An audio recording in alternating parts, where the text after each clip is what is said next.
everybody. Welcome to this episode of Canines Talking Sense. I'm your host, Cameron Ford, as usual. I wanted to sit down on this episode and interview somebody who has a wide variety of years of experience, 30 plus years in law enforcement and working with dogs, and part of a national canine association. So with that said, Melinda Ruopp, thank you very much for coming on to the podcast, and let's dive into your background, but thank you for coming on. Thank you. I'm more than honored to be here. I didn't ever think I'd be sitting on the other side of the screen from the one and only Cameron Ford. Oh, no. Yeah, you've been on the list for a while. And then I finally, as I went through my guests this year, I was like, I'm going to get time with you. And that's why you got that message the other day. And then here we are. Awesome. So, well, thank you so much. It's really honored. Absolutely. I'm honored. So to give our listeners and viewers a little bit of a background on you, walk us through your experience. How did you get into law enforcement? And then how do you got into the canine position? Oh, it's kind of all an accident, but it happened. So I started out as a dispatcher at our department here in our county. We have a fairly small county, probably 29, 30,000. So it's not a big metropolis or anything like that. Started out as a dispatcher and worked for a few years as a dispatcher, and wasn't quite enough for me. So I really felt like I could give more, I could be more involved. I never really got the end of the story when you're sitting in there in the dispatch center. You never really get the end of the story. So I stuck my little toe in and decided to be a reserve officer for a little bit, and really felt like this was my calling. I felt like I needed law enforcement, and maybe law enforcement needed me a little bit. In our community, we didn't have any female officers, and I felt like that would give me an opening to do something that was really meaningful within our own community. So I jumped in. I was all in. My husband and I committed the mortal sin of a cop and a dispatcher getting together. Neither one of us were linked up or married or any of that drama. We were both single. Yeah. And he and I have been married 30 some years now too. So, but throughout all that, maintained my goal of wanting to be a law enforcement officer. And once I was accepted as an officer, the whole department accepted me wholeheartedly in. And I'm not going to lie, I had this little goal somewhat in the back of my head because my husband was a canine handler back in the 80s. And so I kind of had that little goal that, gosh, it would be so awesome to do two things that I love, which is dogs and law enforcement. So it worked. Everything kind of fell together. I worked the streets for a while. I kind of learned the things you got to learn in those first few years. A lot of dramatic learning going on there. And then was lucky enough to be chosen by our department as canine handler. So how many years, awesome. How many years did it take you from the point when you became sworn and you were working in the agency before you had the opportunity to become a canine handler? It was 3 years, which is not a lot of, that would probably be one thing that I would change maybe, is to have a little bit more of the actual street time before I had to also be a canine handler. However, I felt like I was ready for it. I think I was tactically sound. I was making good decisions. I'm not tooting my own horn or anything like that, but I felt like I was ready for it when the opportunity did come up for me to get a dog. And what was your first dog's training, or what was its skills? Was it dual purpose, single purpose? What did you have? Yeah, he was a dual purpose German Shepherd mutt, probably more than anything else. I went through, and this is really where my heart is, because I think I got probably the best training and foundation. I know everybody probably says that, but I went through the Timothy Jones Canine Training Center up in St. Paul. I'm a 2-time graduate of that, and I'm very proud of having been through their school with 2 dual-purpose dogs. So I went through the first course in 1998 with a German Shepherd. Back then, They were picked. They were just like plucked out of people's backyards, honestly. They were junkyard dogs, some of them. There wasn't the DNA like you see, the good stuff that you see in today's world and today's training. My dog specifically was an escape artist, so the people were tired of paying to get him out of hock. But they would test, 10 or 12 dogs before they would even find one that somewhat fit the bill. So I was very lucky, I think, to get matched with the dog that I got from them. I think they did a good job of matching a dog with me, and with my abilities, got me a dog that I could really work with and build on. And it turned out to really well. How was it? Obviously, I mean, and we'll get into it coming ahead, how much law enforcement has changed over the years. But I mean, at that day and time, not that it was so archaic, but I know it had to have challenges as one of very few women in law enforcement and even fewer in canine. What was your experiences like from that point of view? I got so lucky because my department accepted me wholeheartedly. I think because I had experience there as a reserve officer, but also as a dispatcher. So they knew me. Mm-hmm. They knew my heart was there. They knew that I was going to give 110%, which I did. It was an amazing experience, and it was completely supported my entire career, my 30 plus years with that department. And on the canine side of it, I'll go back for a second because I think being a female in law enforcement in general, especially back then, I got more strange looks. People like, there's a female cop. Oh my gosh. Mm-hmm. It wasn't near as normal as it is now.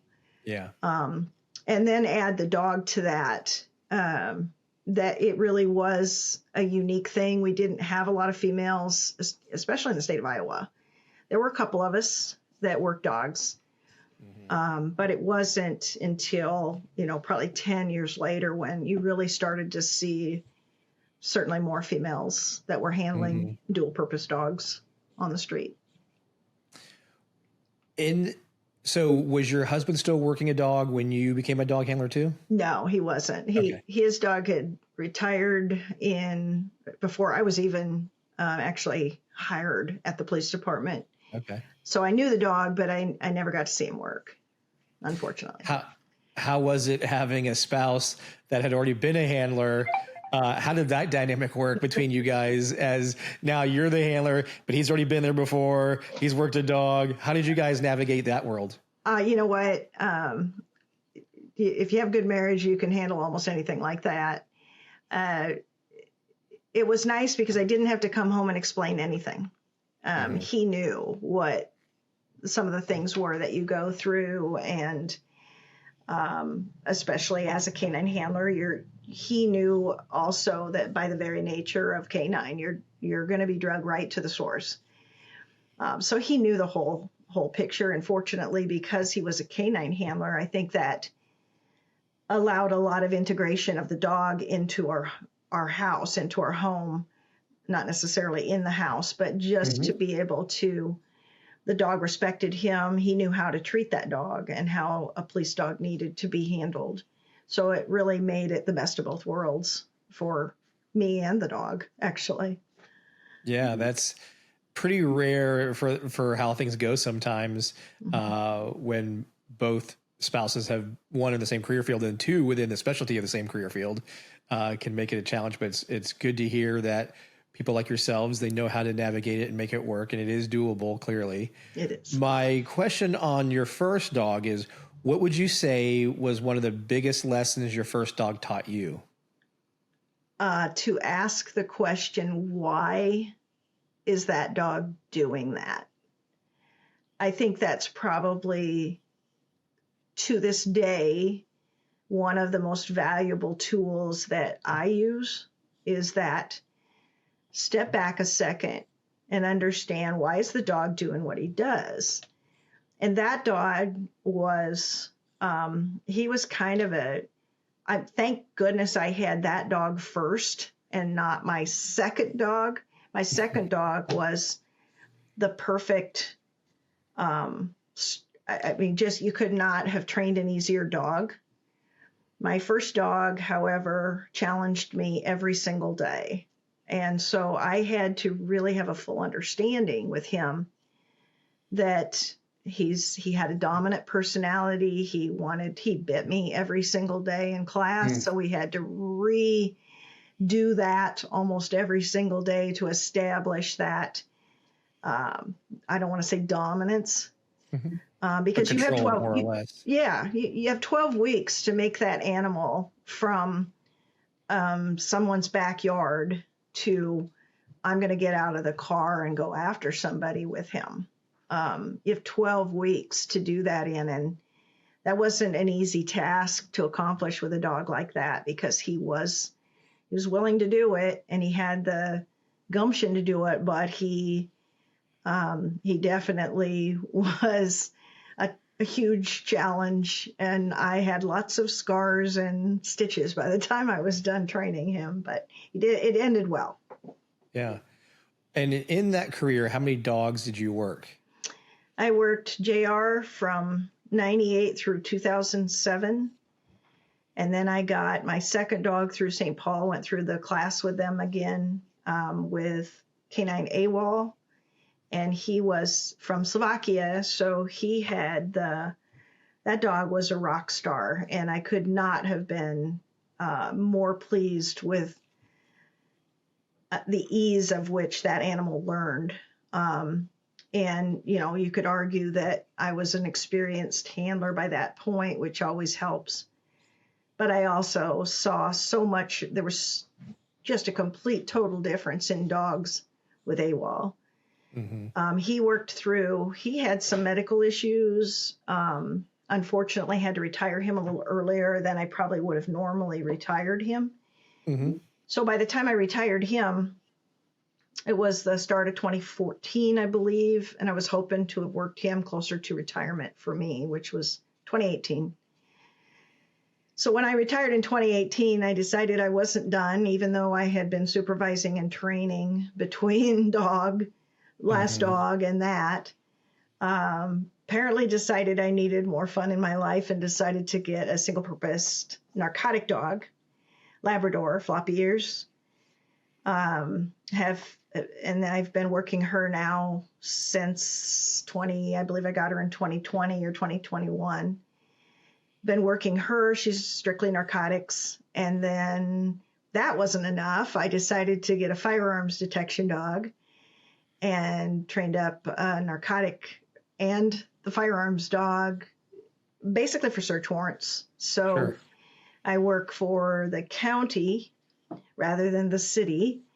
And just recently let the actual certification go. I decided I'm still doing what I love. They're still calling me. I can still go in and do search warrants. I'm not doing probable cause stuff, just the fun stuff, which is search warrants, finding stuff with both dogs, mostly the gun dog now, to be honest with you. And I'm living the dream right now for free. I'm not really getting paid much, but I love it. Yeah.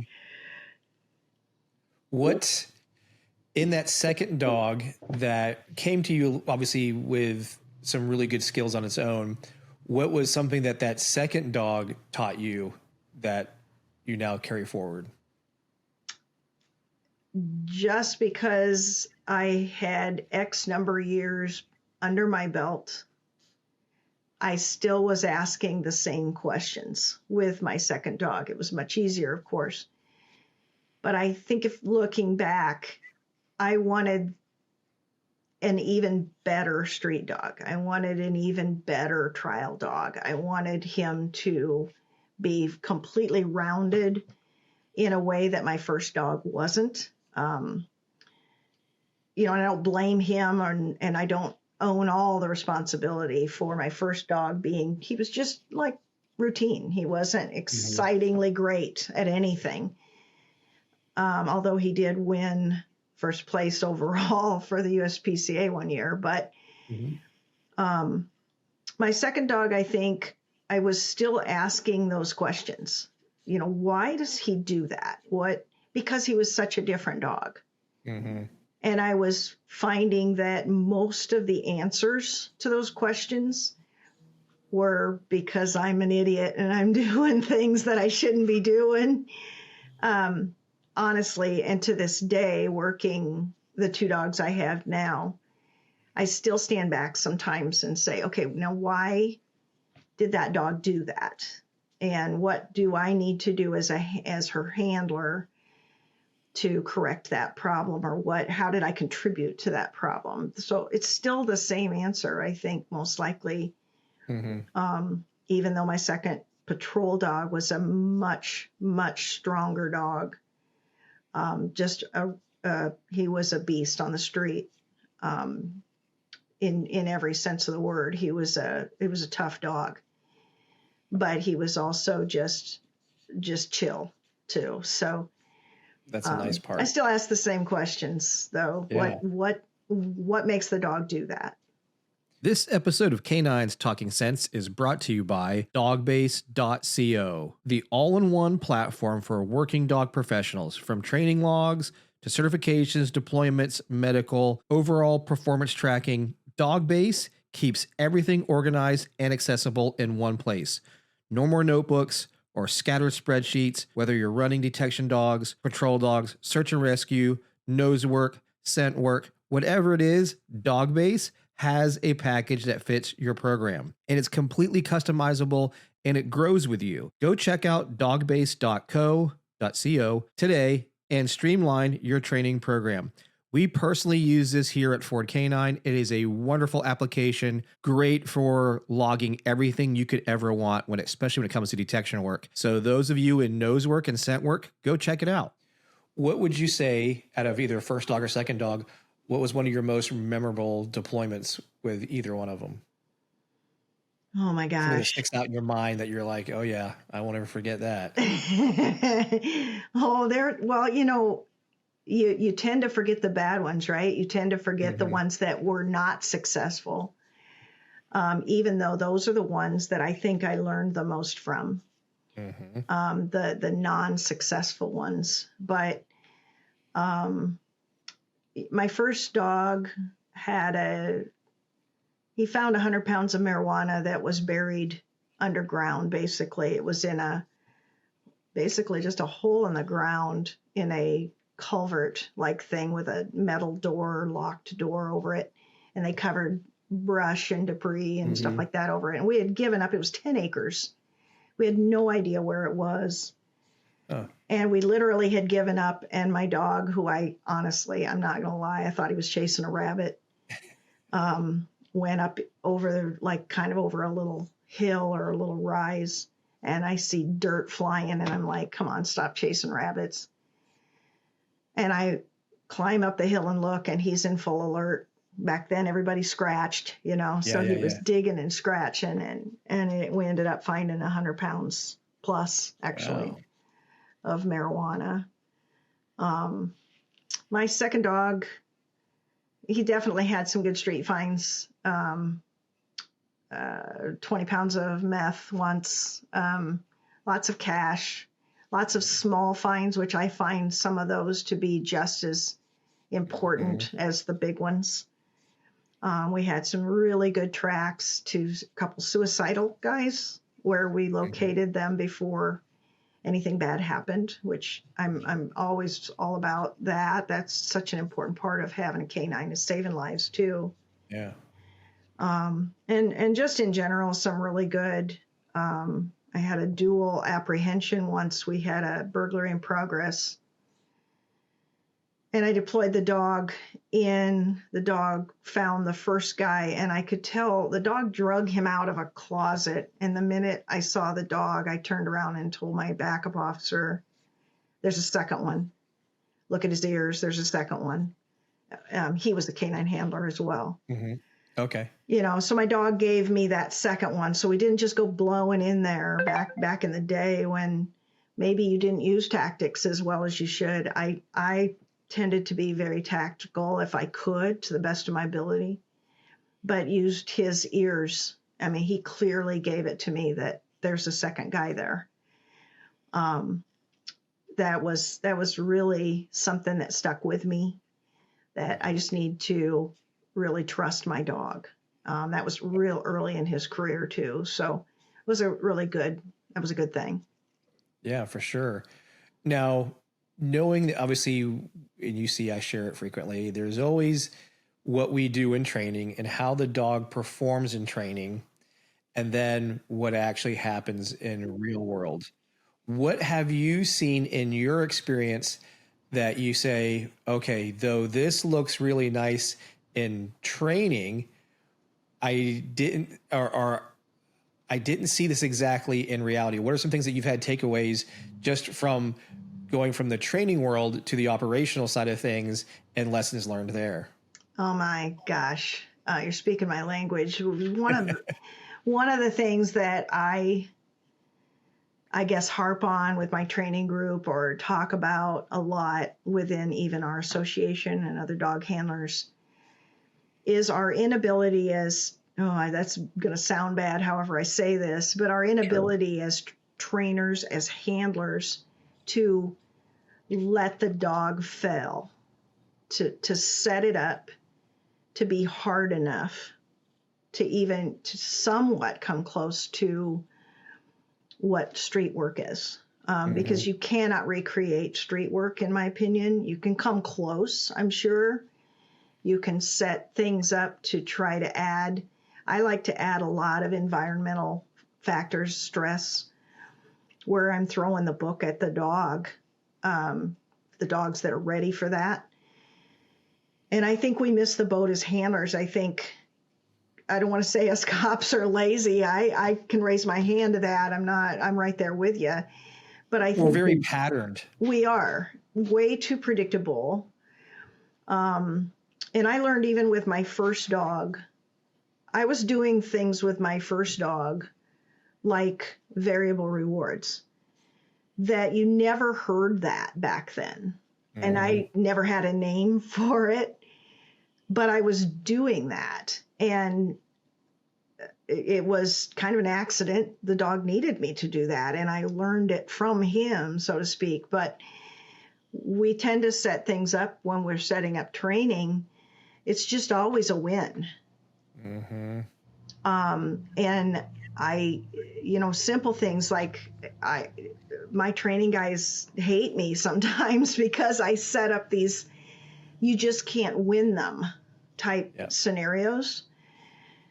Something as simple as I walked by the training group carrying literally 2 pounds of methamphetamine. They knew I had it. They saw me carrying it. I took it into the training venue and put it somewhere completely outside of the training venue and then told them, hey, we're working 2 pounds. And I took them all down into the venue where there was no odor. And after about the 8th dog of not finding it, I think they were on to me then. But like I told them, did you learn more doing that? Or would you have learned more if I'd have just put it out and your dog would have walked in and boom, found it? Where did you learn more? And I love that. I love being able to try to think of even street scenarios or street things that I did back in the old days, or things that they have happen and within my unit. Let's recreate that. And we'll go right to the place where it happened and we'll recreate it to the best that we can. Not everything has to be a win. Yeah. And that's one of the things that, obviously we've talked about a few times when I've been out in your area teaching, is frequently we like to, like you said, have this very pattern training, easy wins. We pat ourselves on the back. Oh, look, versus the challenging ones. And kind of what you described was like very similar to the Lisa Litt study, where they knew she had training aids. She said she had training aids, but never put anything out. Right. And that wrecked the industry for a while. And though, if those have listened to I think it's Police Canine Radio, they interviewed her. And like she said, her intention was not to create this thing. Her husband's actually a prosecuting attorney. And wasn't ever trying to do that. Yeah. It was just highlighted through the results of what occurred. And it made things, talk about, I mean, that name alone was very, very bad words in the industry for a long time, let alone you say canine research, what would come from that. Right. But to me, what it really highlighted, and it still to this day does, is we treat detection in a very simplistic way, very easy. Throw some hides out, check the box that we've done the training, we've done this odor, whatever it is, versus being creative like we are in the bite work side of things. You ask a lot of handlers on the patrol side of things, especially these days with social media, YouTube, and everybody sharing all these various scenarios they come up with to challenge the dogs and put the dogs through these very difficult situations, and handlers to do good decision making. Right. However, on the detection side of the house, we have failed to do that in the same way. And part of my mission, that as you've already seen and continue to do starting even more so next year, is really kind of shake that up a little bit, set up training to challenge you and embrace whatever failures occur, because we'd rather fail in training and identify the problem than fail in reality. And a lot of times your failure in reality may or may not even be measured, because how do you measure what you miss? Exactly. And we rarely get to know that answer. So the fact that, we're doing that and pushing these teams is the parts I love being able to share on a podcast like this. So other people know who are probably thinking the same thing, but maybe a little hesitant or nervous to do it. I made a post today actually talking about, it's a segment of my lecture with Orlando Police Department where I was saying to them, take your training aids, wrap them in different things and put it in a different environment. And then the first comment I got was, I mentioned that to my unit and they all laughed at me.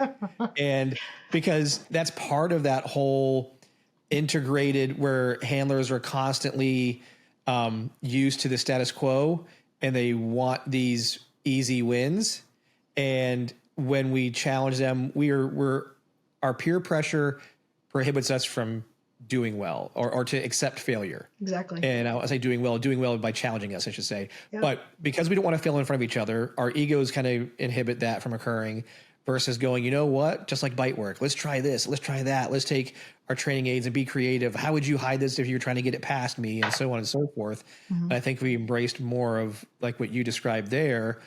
We'll see teams kind of rise to the top better and have less operational issues or potential failures, or the bigger picture, not getting called out legally for not doing some of these things. Because as we both know too, the other side of this equation is the legal defense experts are highlighting some of these things that we aren't doing, or at least we're not documenting if we do it. Absolutely. Which is another problematic aspect. Yeah. And I don't think there's anything you want to add to that. Yeah. I think back to one of the problems that my first dog had, and this is an example of me stepping back and saying, why is he doing that? I think I believed after going through class that dog, he's a police dog now, he's a certified police dog, he should just go to that search warrant and boom, find drugs, right? There should be no issues. Until I went to a typical search warrant with the diapers and the pizza and the dogs and the poo or whatever all is laying around, and realized that my dog was not searching for drugs at all. I mean, I thought he was. And that was the first time I think I stepped back and went, what is happening here? And what do I need to do to fix this? And that's when I realized I can't continue to throw a dog in a sterile environment and then be shocked when we go into a typical search warrant and he isn't necessarily searching for drugs. Yep. So I started then very early in my career doing very uncomfortable things. To this day, I do very uncomfortable things with my dogs. And by that, I mean just weird stuff that probably would never, ever happen. Merry-go-round. I made my dog alert to drugs on the merry-go-round while it was spinning. Now, why would that happen? That's never going to happen anywhere in real life. I can hear people saying it. You're right. Yeah. It's not. But if she does that and can handle that pressure to maintain a hold and do that while the merry-go-round is spinning, then what can't she handle, perhaps out in the real world? Knee deep in cow manure, of all things. I live on a farm. If my dog will continue to do a search, even though she's fighting through mud and muck, but she will still continue to search, maybe that would transfer then over to those nasty search warrants where you just can't even imagine, the circumstances, and it's terrible. It's like going to a house that's had a hoarder living in it for a decade. Exactly. And then you're supposed to go find whatever this item might be, firearm or narcotics, hidden, and that it belongs in the environment. That's the thing too, is absolutely these things that we're looking for belong there. They've been there for a long period of time, where in training, what we've put out doesn't belong there. So therefore it's like a beacon for the dog to pay attention to because it doesn't belong there versus the thing that belongs there. And it's harder to go, oh, this stands out, which is why, to your point, your dog's really got to know the odor and the variations of the odor. And it's probably going to be a social media post that I put out here soon. But I was listening to a thing about AI, and it was talking about, in order for the AI to get better, it constantly needs to be fed examples. And like the guy was saying, in order for this robot to pick up an apple, we've had to show it hundreds of images and variations of what an apple looks like. Right. So therefore, if we randomize and we just grab an apple from the store or someplace, we put it on the table with a bunch of other things, that it knows which one's the apple and when to pick it up and when to move it when you ask for it. Right. And when I was sitting there, I was like, that's exactly what detection is. 100%. My dog is like an AI. If I only show it one version of what this thing is, and we can just say cocaine for the description of this. If I always show them my cocaine training aid over and over and over and over again, it knows what my training aid is like. But yet when I'm asking it to go work in the operational environment, well, now the cocaine can be in a bunch of different ways. How it's packaged, what it's cut with, concealment, all of these other variations that I've probably done not such a great job in preparing my dog for all those variations. So just like AI, I can't expect the AI model to automatically know what to do when I show it one apple and then give it a very complex table full of a bunch of fruits and know which one is the apple, versus the version I give lots of variations of, like, here's an apple, here's another apple, here's a red one, here's a green one, here's a Granny Smith, all the different variations of it, so it can still generalize when a table's full of other fruit what to do. Well, my dog is the same way. The most or the wider the database is of the target, the better it is when the target is similar but slightly different, and can it generalize. That's probably an easy way I would love people to look at it. Is like, I got to show that dog lots of examples of what the target could be, not just lots of examples of my drugs or my cocaine in a canvas pouch in a plastic bag with a pen or a Sharpie written with a weight on there and a little decal on it, all the way that a lot of dog handlers have it, and expect them to be really good on the street. Yeah. So, if you get lucky enough and have the unusual clean environment to do a search warrant in, or to search, you're going to have good luck, and your dogs are trained, or hopefully you're still going to find dope. But I want to find the dope that is not going to be found, if that makes sense. I'm after that. I don't care if it's a gram, I don't care if it's 20 grams, I don't care. I just want to know that no matter what is thrown at my dog, with understanding that I have to be the handler. I have to understand that there might be times that I have to be able to recognize what my dog is doing, what my dog is telling me. Is my dog actually searching for drugs, or is that dog checking out the sweet smell of whatever on the couch? I think that's an area. I think some handlers are very, very good at it, but I think I see a weakness in a lot of the handlers that I train, in that they cannot recognize true odor response. They don't recognize it. So they think they do, and I do, I do evil things to my poor handlers, but I have been trying to probably put somewhere in the neighborhood of 200 dogs through this where I use lockers. It's a simple exercise where I just simply put competing. Every locker has, like, there's seven lockers will have just food in them. 7 lockers will have toys in them. 7 lockers will have dog urine on them. But somewhere within those 21 lockers, there might be a hide, a drug hide. To teach the handlers that, do you think your dog's really searching? And just because he stopped to smell the urine, is that odor response or is that urine response? And it's shocking to me how many handlers can't tell when their dog is actually smelling the urine versus when, oh, there's odor there. The other side of that is in these 200 some that I've done this exercise with, it's a very non-scientific thing, but I've noticed that there's about a 7-minute gap.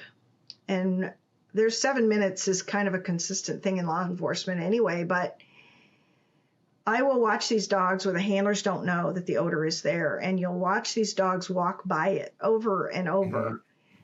And it literally takes them 7 minutes of working through those smells before they finally go, oh, here it is, Dad. I'll sit now. So I always ask my handlers, take that back with you to that next search warrant, because you may think your dog is searching, but ask yourself, okay, is he searching? Can I recognize when he's actually on trained odor or when he's just smelling where a dog, peed or something? It was probably one of the hardest lessons for me. And I don't think I struggle with it so much anymore, but it is very difficult when you have to tell somebody, yes, that's an alert, or yes, my dog smells something. It's got to be right here. The confidence that comes with putting your dog in failable, if that's such a word, scenarios, you learn so much more.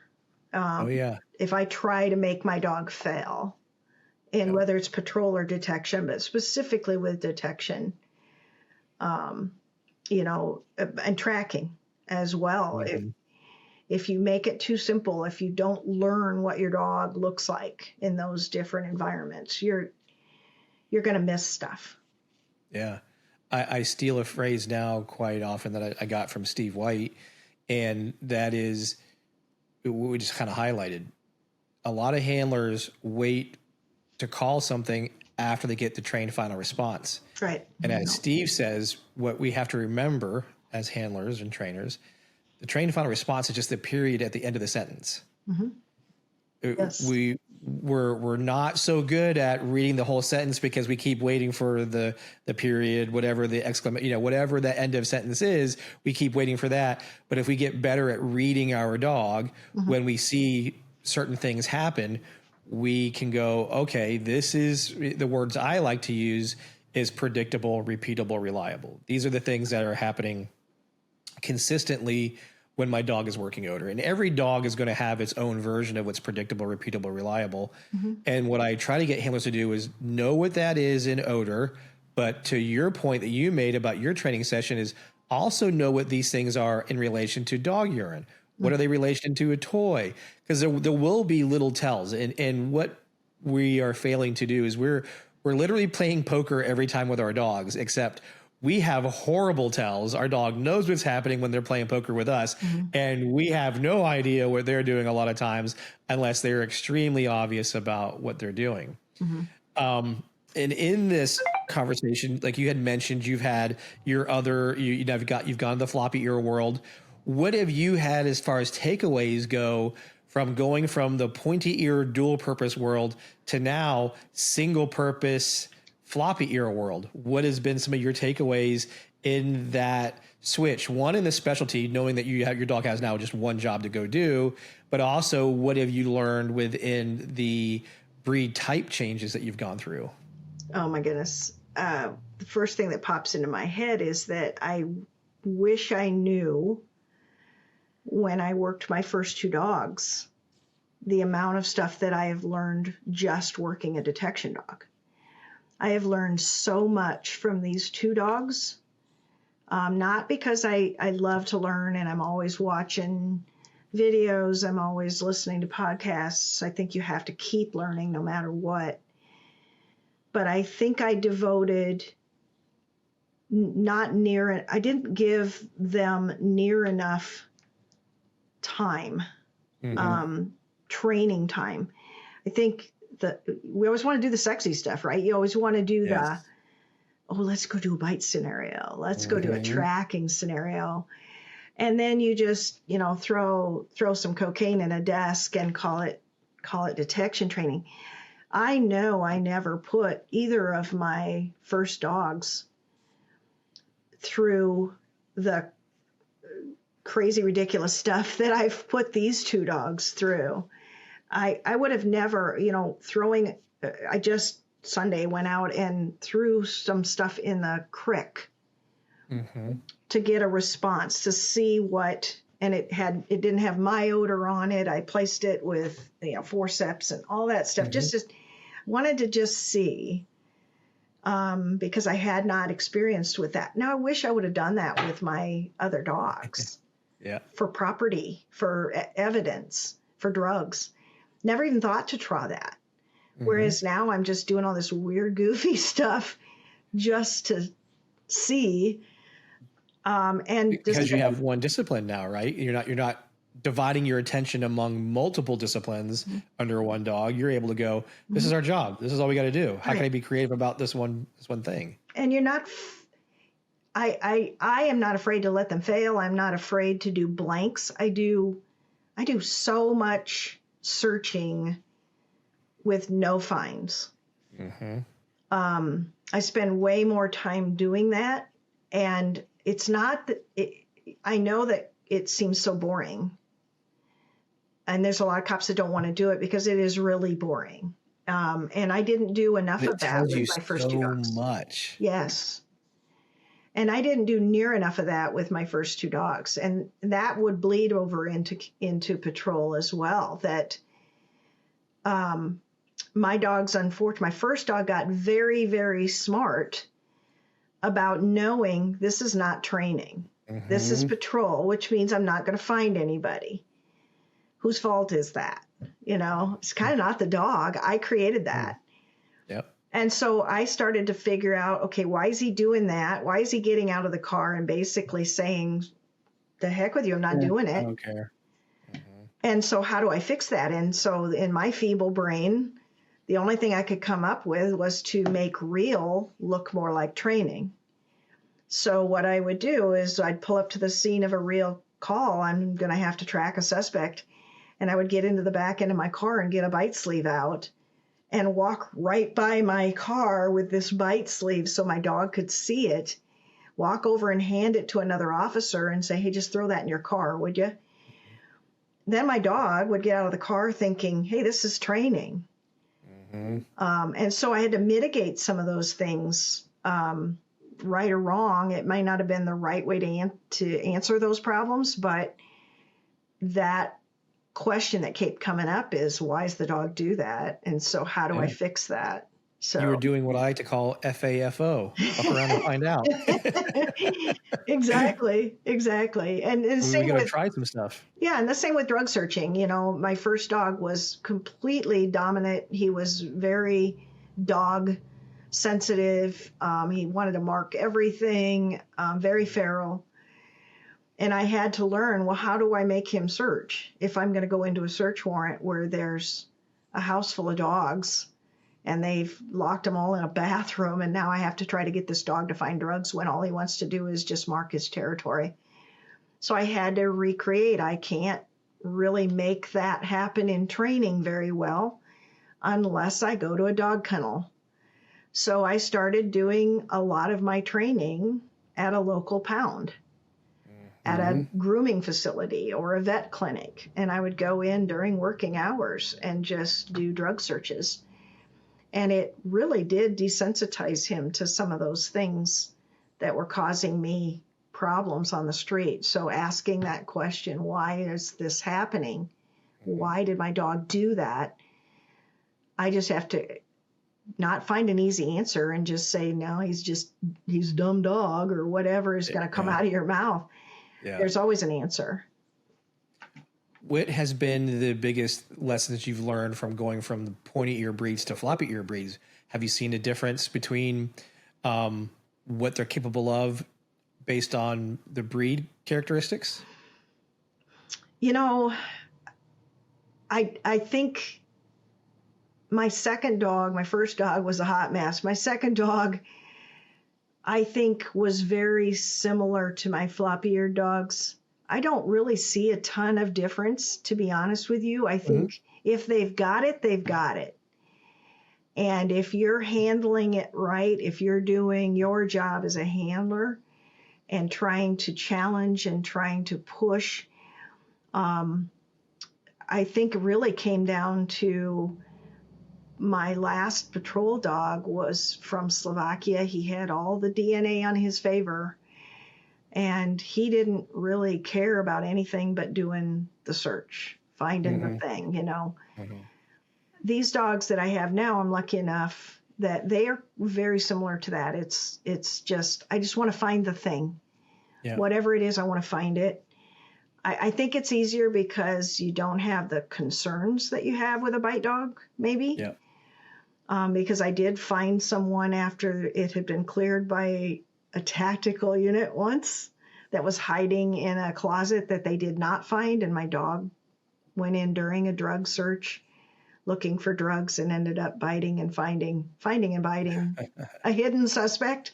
Oops. Wow. Yeah. That was kind of a oh heck moment. Oh yeah. But I really think the similarity is in that I find myself handling the floppy-eared dogs the same way I handle the pointy-eared dogs, right or wrong. I tend to stick with what works. And what worked for my last patrol dog has worked very well for these dogs, with the exception of that I'm throwing way more fun stuff and challenging stuff and hard stuff at these dogs than I ever threw at my patrol dog.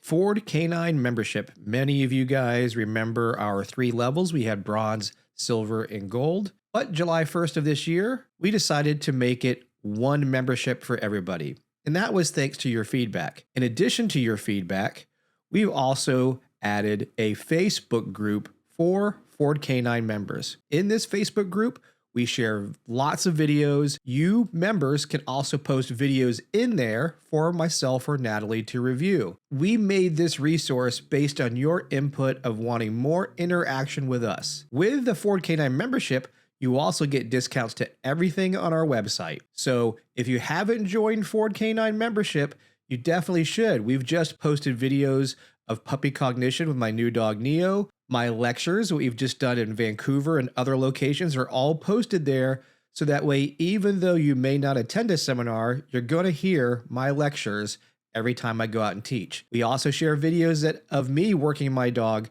Ammo, and Natalie working her dogs, and other people working their dogs, all for the sole purpose of sharing information, answering questions, letting you guys ask questions, and give input as a collective group and community. To join, go to FordCanine.com.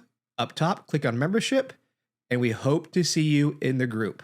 Yeah, I think for me, what I see difference between floppy ears and pointy ears, and this is going to be even kind of more specifically within certain breed types in the floppy ear category, is traditionally when it comes to, let's say, the pointy ear breeds and even the floppy ear breeds, but the pointy ear breeds kind of set the tone, which was we wanted a dog who played really vigorously with a toy, was really into the toy play, because we looked at that and said, that will bleed into my search work. And it does to certain extents. What I found unique and what I see more teams starting to, or more agencies starting to see, is some of these floppy ear breeds, though, they'll play like with a toy for a couple of seconds and they want to get right back to searching again. The searching is so reinforcing to them by itself that they don't even really care to play with the reward item, that maybe my shepherd loved the bite engagement and that tug and the fight. Like I said, and there's plenty of floppy-eared dogs that do too, but there's also really a lot of good floppy-eared dogs that sometimes get passed over because they don't see the harsh or that high motivation play type, because all those dogs want to go search. Right. And they write off that searching skill and go, well, he doesn't play hard enough for me, so therefore I don't. I'm like, wait a second, do you see that all this dog wants to do is go search? He's basically saying he's willing to work for nearly for free for you, yeah. but you don't want it because it doesn't play hard enough. It doesn't engage with reward hard enough. Mm-hmm. So that's like kind of like one of the things that I see that's different. But it's again, because our industry is wired the way it is, a lot of vendors, when they are showing floppy-eared dogs, are going to show floppy-eared dogs that will play very similar to a pointy-eared dog. Mm-hmm. But in my experience, when I've gone outside the box of the traditional ways, and I've come across, and as you already know, I'm one of the. It's great. It's gaining a lot more popularity now, but by being a spaniel handler, that taught me that rule. Yeah. That my spaniels, though they will play with me and they will play with a toy, and they love their toy. Damn, do they love searching? Mm-hmm. Like searching is their jam. They can't wait to find the target and then go find another one. Yes. And with very minimal pay between, which really makes my life easy, but it goes against the grain of 30 years of being brought up with, they must play with you this way. They got to play vigorously. If they don't, they're probably not the strongest dog, and this, that, and the other. So there is some misnomers there, but knowing our industry and knowing that these days, unfortunately, a lot of handlers or agencies that are picking dogs are doing so with only a few dogs under their belt, or maybe only one dog under their belt. So their depth of knowledge of what to look at, it is easier to pick the one that does match pretty much what I would call like the bulletproof style of testing of it plays vigorously. You can do this despite all the things that we might do as handlers, versus the one you look at and you go, wait a second, you're going to offer me a dog that's basically willing to work for free and jump all over it. Yeah. So both of my current dogs are pointing labs. Genetically, they were pointing labs, which is why I picked them. I'll be honest with you. So I never don't mess with Mother Nature. If their DNA says freeze, you could be blind and still figure out that they found the odor. But my lab, she's pure lab, 100% lab, that does drugs. My other, she's, I guess, a lab too, but she's half short hair pointer. So she's very much like that, where a lot of times when she alerts, I will just simply say yes. Mm-hmm. And she looks at me like, okay, I'm just going to go back to work. Yeah. So even though I'm standing there with a reward or a ball, or even if I fling it at her, she'll often drop it to go back to work. Yes. Even though she is not the most intense searching dog, she will search a long time. Yes. Which I like that. She's, even my drug dog is kind of the Energizer bunny. She doesn't go fast, but she just keeps right on going. Yep. But, I slow and steady wins the race. Yeah, right. And I think that is ahead and above and beyond and different than my shepherd, who would after a while be like, okay, I'm kind of over this now. I need a rest. These labs just never stop. They just keep going and going and going. And I don't waste my time with final response when it's my final response is the freeze, I guess. Oh, yeah.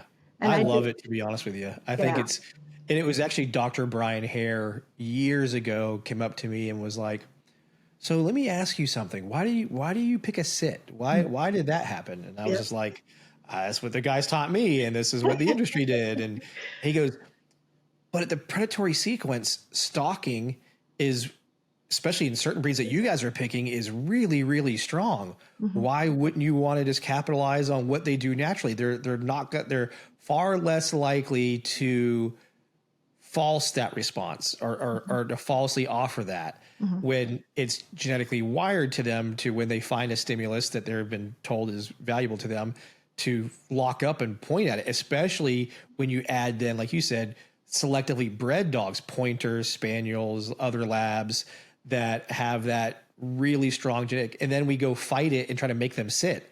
Right. And so then they come into stimulus, which is the odor. They start stalking it because their brain's wired to, in that predatory sequence, to stalk it. And then we go, okay, that's not good enough. I need you to sit. So then they lose track, or they lose focus to say on what they are doing genetically, to then worry about what we want from them. And not that it can't be done, because plenty of trainers have pulled it off. But I look at the vast majority, when I zoom out, I see a lot more cost involved in that starts happening, and fallout from some of the stress and or confusion from the dog, versus just doing what it does naturally and expanding upon that. Like, okay, now that you point, I want you to point for 1 minute before I reward you. Exactly. And really make that a super rock solid, indication that already happened naturally to them. So it's, and I think that's another thing that transitions in the day and age of the canine world is, we had done it a certain way for a very long time. Yes. We had met with various levels of success with it. We felt comfortable with it. If it ain't broke, don't fix it mentality. But versus going with, well, there's also a even better, more reliable way, but it does require us to look at it in a different lens. That is a little bit harder. And then you got to take trainers who, in a lot of cases, they've been training 10 plus or more years, asking them to do things differently. And that, to me, is where the real issue is we struggle to make the change. We like what we like. We're good at what we're doing. We pick dogs for the style of training that we do, versus going, like you said earlier, let's challenge ourselves. Let's see what I can get out of this, and what can I learn from this, and why is it happening that way, and what can I capitalize from this, or what can I learn from this to improve ourselves. And go back to when you and I were first born into canine and the way they did things. It was also a scratch, digging something out. Yes. That was okay. And then all of a sudden we added this sit stuff. Yep. And I always argued that. I always felt like, God, I know I don't want to scratch, but can you get away with that in court? Can you get away with a dog that doesn't sit?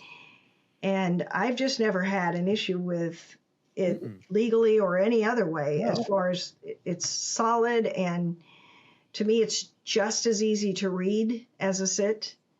I have a list that I keep. I've defined my dog's TFR to the point that it includes all of these other things. And I keep that in my training log. Now it changes occasionally. Sometimes I have little nuances that I add. But I love to define that TFR, since it is just a freeze. But when they see that there's like 20 pieces to that, there's 20 little things that I consciously may look for. I don't have to have every single one of them. But I know that if I have a lot of those, and the main ones, that's an alert. There's no doubt in my mind with that dog. And that's kind of, to me, what's the hardest part for especially new handlers is to understand that, because they want the obvious. They want that period at the end of the sentence that they can see it. And I think a lot forget that there is no Supreme Court case that says you must have this as your trained final response. It's never said. It's never even suggested it must be this or it must be that. What happens, and I just had a conversation with an agency yesterday about this, where the defense attorney is picking apart the fact that the dog didn't sit. And we understand that me and the trainer were talking, is that though they do train the sit isn't the end all be all as far as the alert. It's just the end of it. And there may be numerous situations where the sit may not happen as easily. But I said the most important and critical part that you guys as handlers and or trainers need to make sure that we are happening is what you just said a second ago, which is in my training and in my deployment records, I'm describing the entire process. From the first moment I noticed the first predictable thing that happened to then the whole sequence that ended in this way. And even if it doesn't end exactly, let's say in a freeze or a sit depending what's going on, but all these indicators happen. I know through my training and experience that this is predictable, that there is a odor of the trained substance present. Exactly. And when they get so focused on that, if you don't sit, they must have quit, that, you have to be better than that. You have to be able to articulate all of these things that are a part of that picture, not just the ending of it. And I think that's where, because there's in training, like you mentioned earlier, it's a timed event. You have this many weeks, get it done. And detection is usually way shorter than everything else. So they're trying to get through it as quick as they can. That there's so much that's been missed because we didn't invest in that whole picture. We invested heavily at the end, what it looks like, Absolutely. what a sit looks like, and what a freeze or stare looks like, and all of these things that look really great in photo and video, but don't happen the same way frequently in operational environments. So that's a big one. I just think with a freeze too, I mean, not trying to sell that to everybody. Maybe I am. I am too, so don't worry. Yeah, there you go. But I have found that my body language is not as important to Correct. the dog then.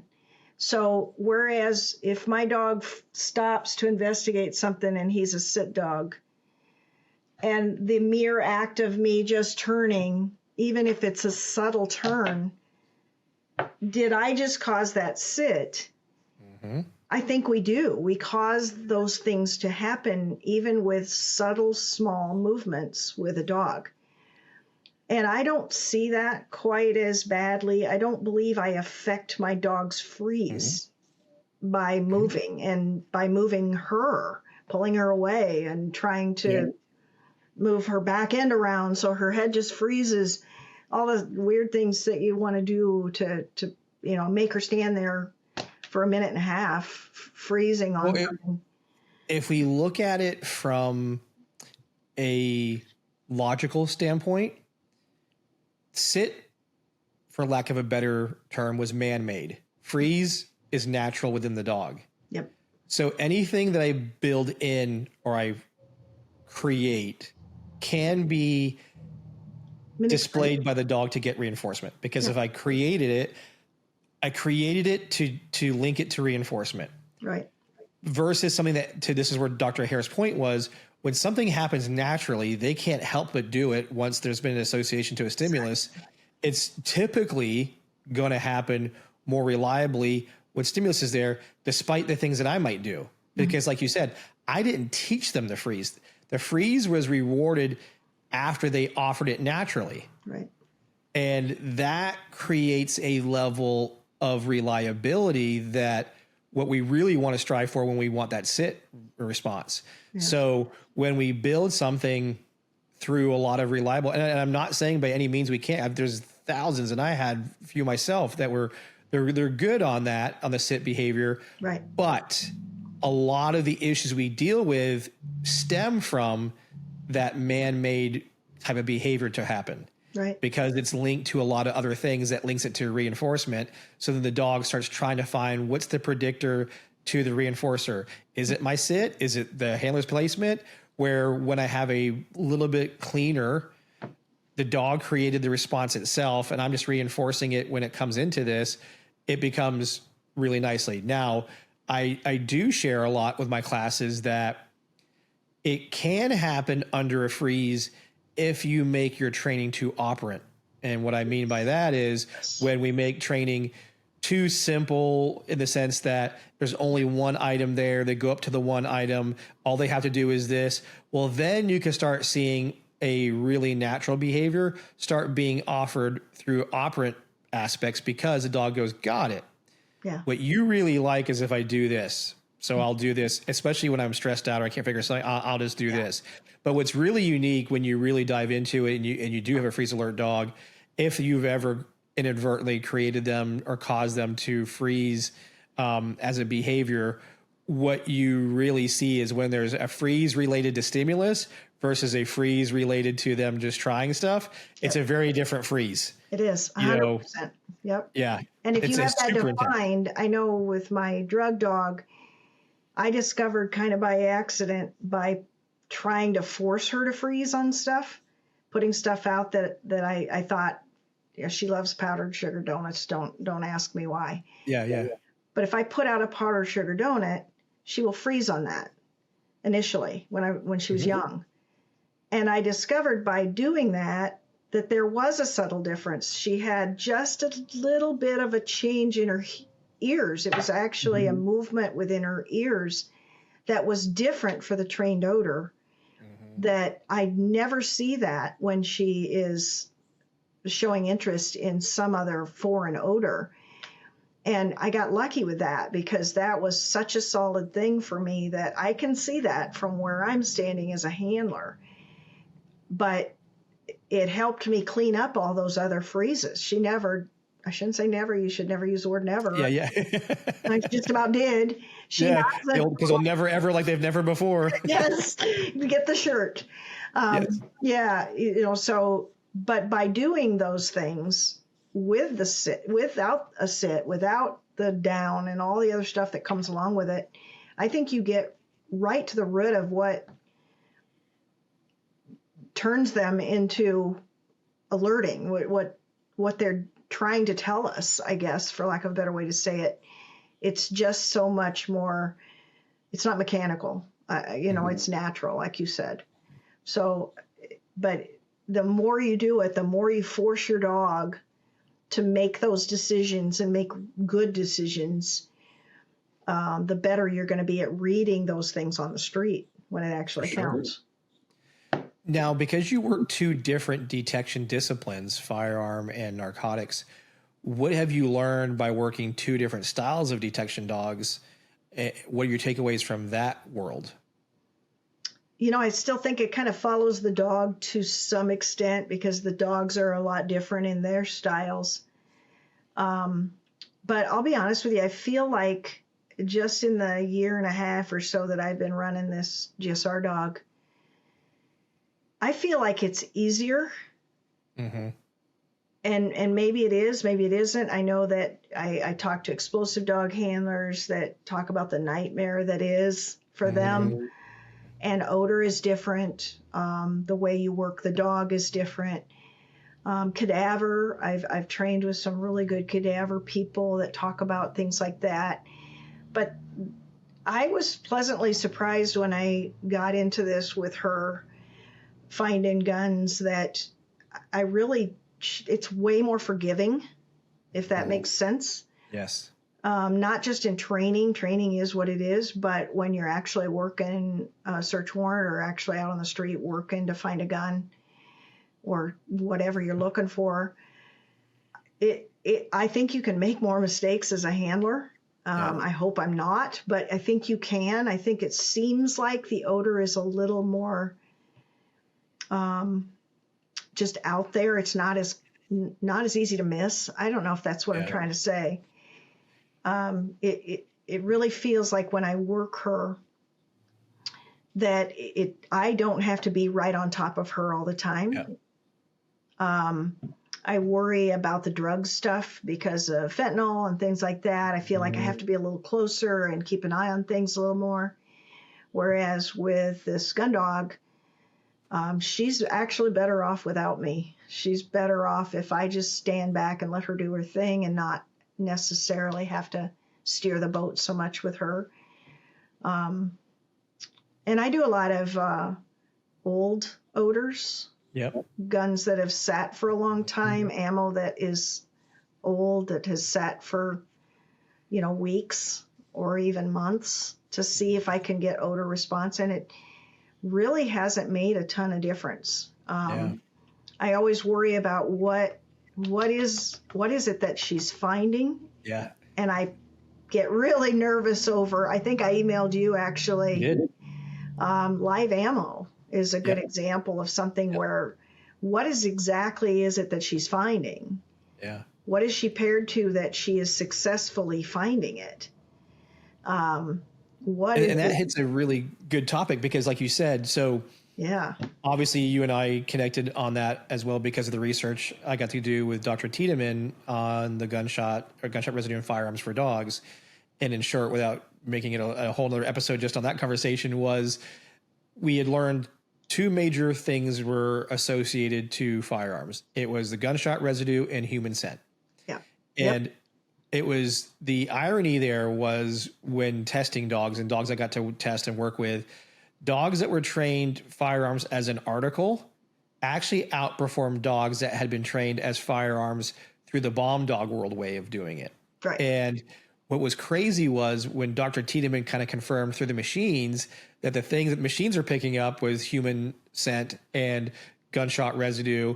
It made perfect sense at that point. Right. Now, as we've had more years doing it and collecting more data, we do see that there are some slight variations in the GSR depending on manufacturers, but overall it's pretty close, and it's easy for a lot of dogs to generalize. And like you said earlier too, it has a pretty strong level of odor to it.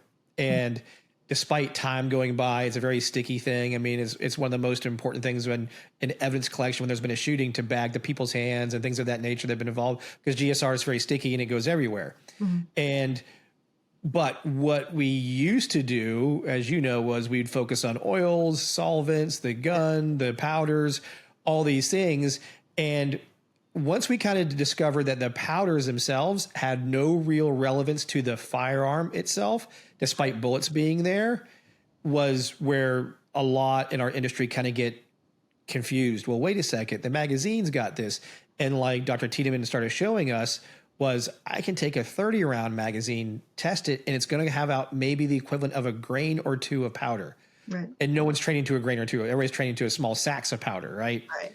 So that was kind of one thing that kind of took away that thought that we had that powder worked.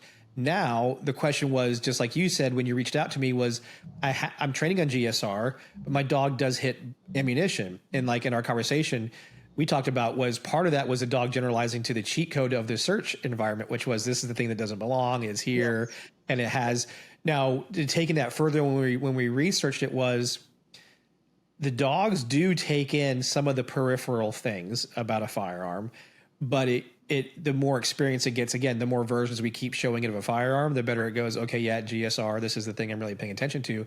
But it doesn't mean that some dogs don't pick up on peripheral like lead and brass.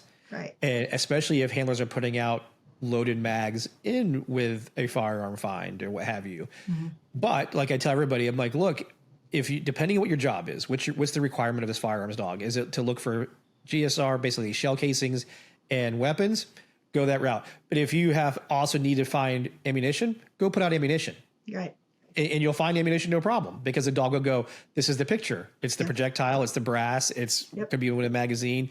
And there'll be a lot of times, like I tell people too, a lot of times, even the ammunition is contaminated with GSR, short of going to the store, buying it right out of the box and not ever taking it to the range. Mm-hmm. But the average person carries their firearm and their ammunition in the same container, same bags, go shoot, and their ammo is sitting right there when they're shooting. And then now it's covered in GSR, which is why a lot of dogs will still hit ammo, even if it's never been exposed to it in a clean sense, because the GSR was there. And then the handler's like, well, see, it's hitting ammo. I'm like, it is, but can we hypothesize there's a lot of GSR on this one? Yep. Or did you go straight from the store and put ammo out and see how the dog did and then do it blindly? And usually this is where I tell people to test your theory, do a blind lineup and see, does your dog do it in this sense? And if it does, the more likely your dog did make the connection. Yeah. If it didn't, then maybe the connection that you thought was there may not be the way that it is that you believed, which means we have to dig into a little bit more, peel back the layers of that onion to say, okay, what is it paying attention to? Absolutely. Which is, like you said earlier, this is where detection requires a lot of work. It's not just throwing hides out. There's so much that has to go into the thinking of this. Yeah. And then it goes into this other part that I want to get into, which is the certification review of this. Now, you've been in the USPCA for a long time. My first question on that is, how did you get into the USPCA? And then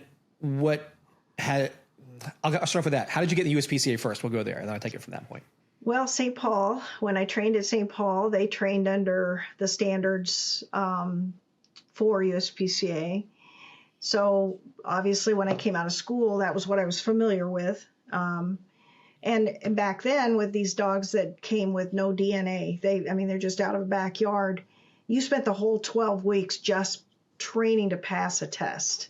Yep. Virtually spent no time on actual street stuff because you didn't have time in 12 weeks. Yep.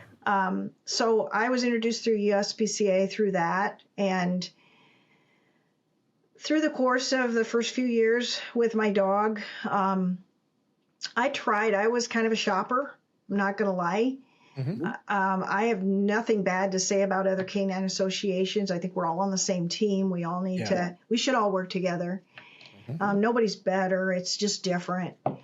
But I did some shopping around and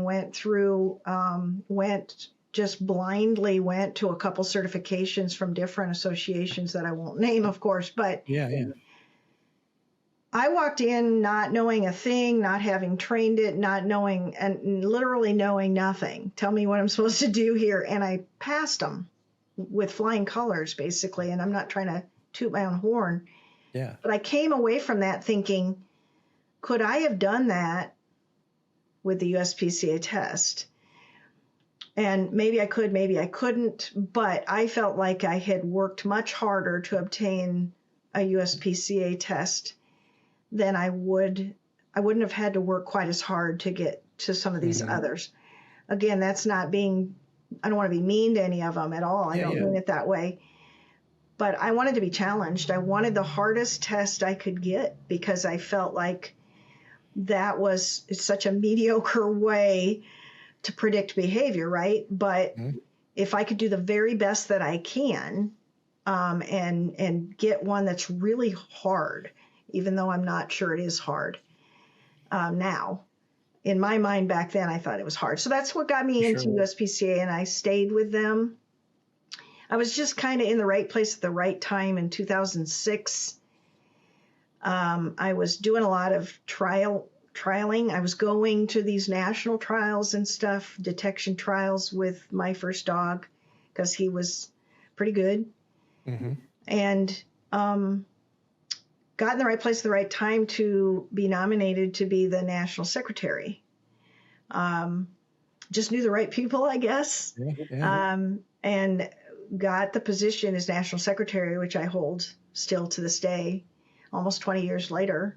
Yeah, I was saying it's been a while. It's been a while. And I love what I do for them. It's, as you can imagine, not highly paid or anything like that. No, but I don't do it for the money. No. I appreciate the ability as a national officer within an association to affect change. Some of it's not popular. Sometimes you have to move forward, and it's very uncomfortable for cops to do that, myself included. I throw myself right in there. And you've been there. You get used to something, and then all of a sudden, boom, wait a minute, I got to do what? I like having that. I wouldn't say it's all on me. It's not just me that makes these decisions, but I like being able to throw out these ideas. Let's do this. If we're going to have this association with 3,000 members, what can we do to serve them the best way we possibly can? And certification is one of the top needs, but let's also throw training in there. Let's be better at training. Let's move forward and try to, be at the top of the industry with certification and training. And so that's always appealed to me. So as the national secretary, it's my job to support the national association, to support the president. And our association does well, I think, when it comes to providing protections, if you want to call it that, for people that seek out a certification, that have to have a certification. And I don't care where you go, you got to have a certification, and not at the guy that sold you the dog. Don't go back to him for the only certification you get. So I'm real proud of that. I love what I do for them. That it has given me tremendous opportunity. I think I'm a better handler because of some of the opportunities I've had through the association. And I hope that I can stick around for maybe a little bit longer and continue to serve as the secretary. Well, and you covered a lot there that I'll unpack a few things. So like you mentioned, many of the organizations have I would say there's more similarities than there are differences. Correct. There's a lot of things that are very similar because, you know, in my career, when I started off, I was in Florida. So I was USPCA from the get-go back in the 90s. That's what I knew. And this will give you a blast from the past. The city of Sanford was the area I grew up in. And I want to say it was 1992 or 93. The small little city of Sanford won the USPCA Nationals as a unit. Oh, no. And everybody was like, who are these guys? And all this kind of stuff. So USPCA was ingrained in my world for almost the whole beginning of my career. Mm-hmm. Then through the years, I ended up joining NAPWADA. Then I lived in Texas. I was in NDDA. Then coming out to California, I was part of CNCA, which is now IPCA, California Post Evaluator, Florida Evaluator, Florida, FDLE Evaluator. And the one thing, and you kind of mentioned it, is, and you see me post about this from time to time, and my question to you is, why do you think we know we should change? We know we should update things, right? Because the certifications themselves as a whole haven't really changed since inception too much. There's been a few things here and there. Is it based in the fear that we lose members is why we don't want change? Besides the fact, like you said earlier, cops don't like change anyway, so we already know that exists. Mm-hmm. Is it related to the fact that if we instituted, let's say, because USPCA did go out there and do the odor recognition test for the bomb world, like you guys were one of the first to implement that as a requirement. Yep. Why is it so difficult for us to do that in the drug world? Because if we did, we would really kind of start matching what the national written standards are starting to look like, the OSAC, the NIST, the ASB. Yep. Can you kind of explain from the position and being committed or being part of the national board, what is usually the slowdown or the hiccup for going, you know what, we should mirror or come close to this in our version of this to move that needle forward in certifications to make some changes? What do you think is our holdup usually for that? It totally is the fear of change. And I don't want that to be membership based. Our association should not be based. I mean, we should not be doing things to keep members. That doesn't mean that it should be a good consequence of doing good things, right? So I've always been a big fan of you either lead or you follow. And if we actually do have an ORT right now for narcotics, it's not mandatory yet, but I'm getting there. But there's changes that have to be made. There's things that you have to fix.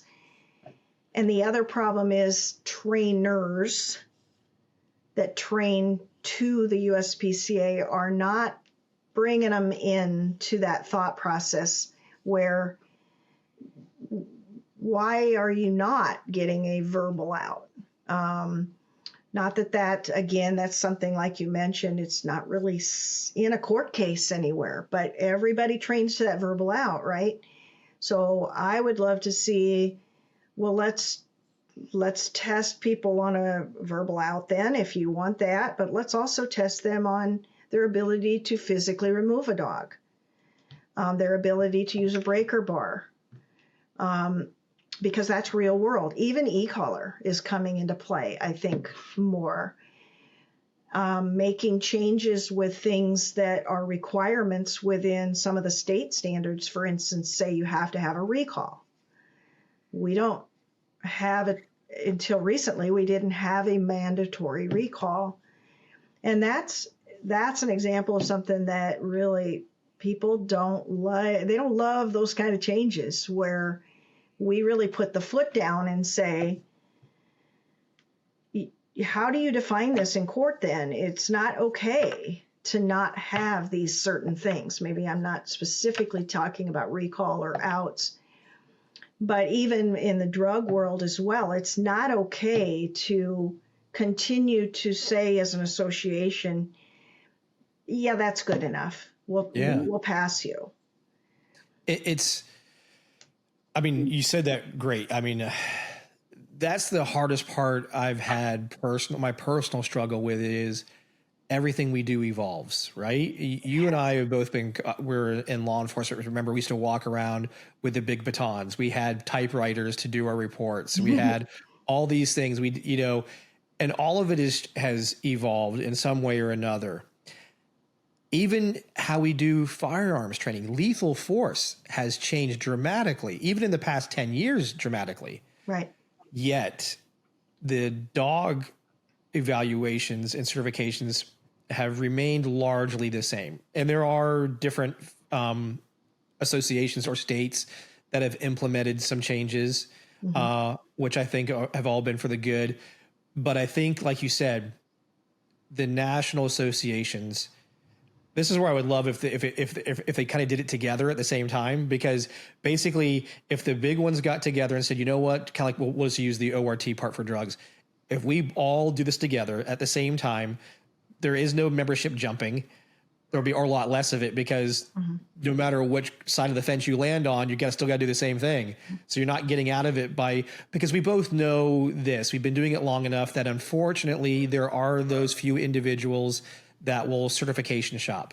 They're going to go to the place that they know will make it easy for them, and or whatever the easiest one is, and they'll pass it. Yeah. And that's all they're looking for. Yeah. What we really want as a national association is just like you said, we want the higher standards. Yes. We don't want to call it minimum standards. We want to call it the standard. Here is the standard that we have. This is what teams must do in order to pass it. And it's as best we can, encompassing evaluation of dog and handler and them together as a team. Yeah. And that is what our ultimate goal is. And to do so, like you said, by taking that first step and just doing it. But me personally, I would love it if we could get the sides together, the bigger associations, to kind of, because there is enough float between the two. I don't know the numbers, maybe you guys do, but I guarantee there's a X percentage, 10, 15%, whatever it is, that are members of both. Right. That's okay. I'm one handler, but because my region or where I live happens to have, USPCA is big, and so is NAPWADA. So I'm a member of both. And if we kind of collectively look at it, because I've been lucky enough that you guys have invited me out to speak as part of USPCA. Same with NAPWADA, they brought me out, and I have the exact same conversations on both sides. Right. And I can tell you, both national boards, for the most part, have the exact same feeling.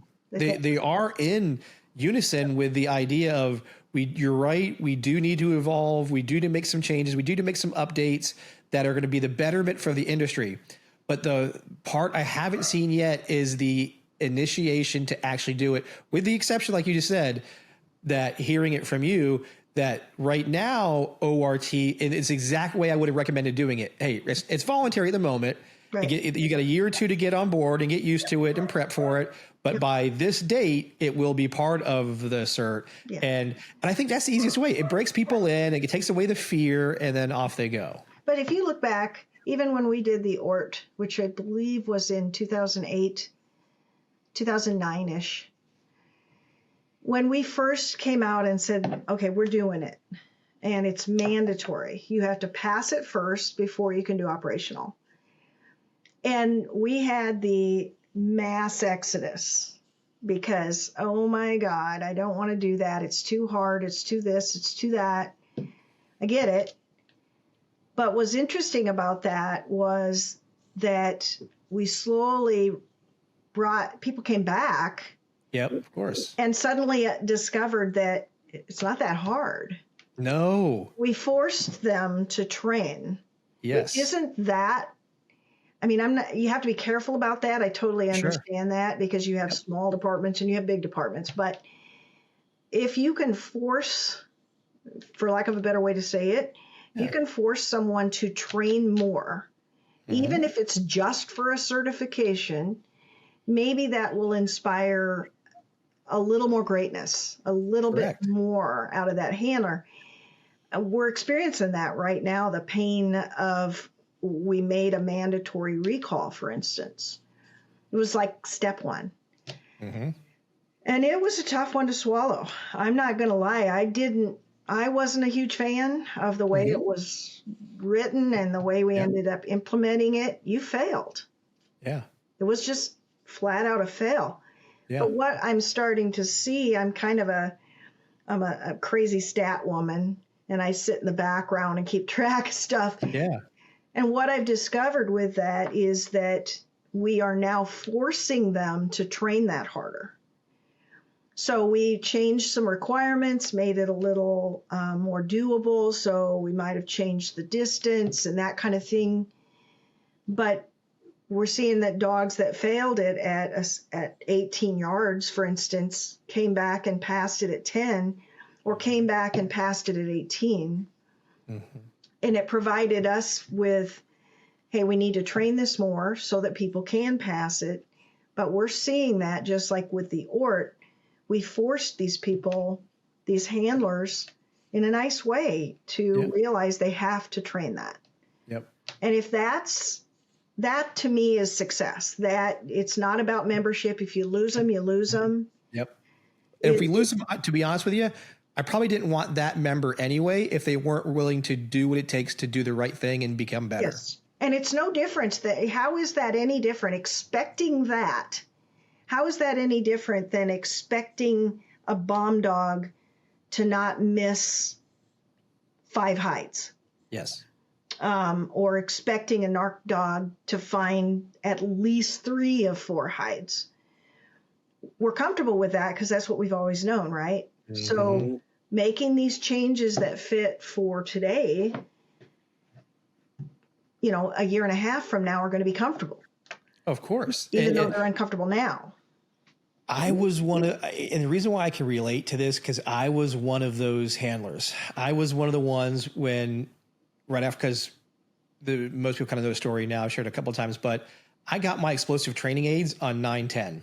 And the next day the world changed. And prior to that day, everybody laughed at me because I was like one of very few bomb dog handlers in Central Florida. Right. So when after some time had gone by, this is now probably December, obviously September. So by December, there were bomb dogs cropping up everywhere. Mm-hmm.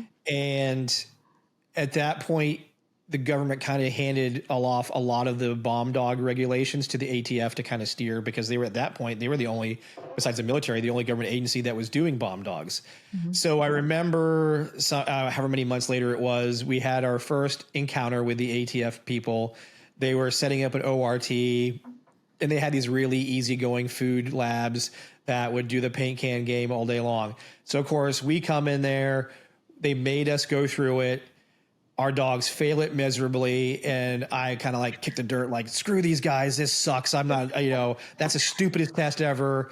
And the one guy looked at me and said, okay, Cameron. Cause I said, my dog will find real odor out in the environment. No problem. He goes, okay, so why can't it find it in a paint can? Right. How hard, Cameron, is it for your dog to sniff, in this case, 15 paint cans and tell you?